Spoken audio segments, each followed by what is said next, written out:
بسم اللہ الرحمن الرحیم۔ السلام علیکم ورحمۃ اللہ وبرکاتہ۔ عابدراج چینل کی طرف سے آج میں اپنے دوستوں کو رسول اللہ صلی اللہ علیہ وآلہ وسلم کا ایک فرمان بتاؤں گا۔ آپ دوستوں نے اس پر ضرور عمل کرنا ہے اور اس برائی سے آپ دوستوں نے بچنا ہے۔ تو شروع کرتے ہیں۔ بسم اللہ الرحمن الرحیم۔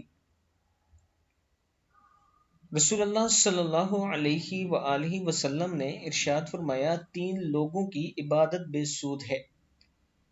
نمبر 1، رسول اللہ صلی اللہ علیہ وآلہ وسلم نے فرمایا 3 لوگوں کی نہ کوئی نفلی عبادت قبول ہوتی ہے اور نہ فرضی۔ نمبر 1، والدین کا نافرمان۔ جو اپنے والدین کا نافرمان ہو اس کی عبادتیں قبول نہیں ہوتی۔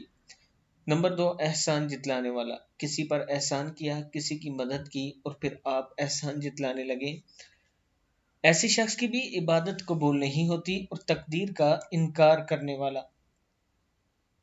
ایسے شخص کی بھی عبادت قبول نہیں ہوتی۔ میں اپنے دوستوں سے گزارش کروں گا کہ ان 3 برائیوں سے آپ نے ضرور بچنا ہے۔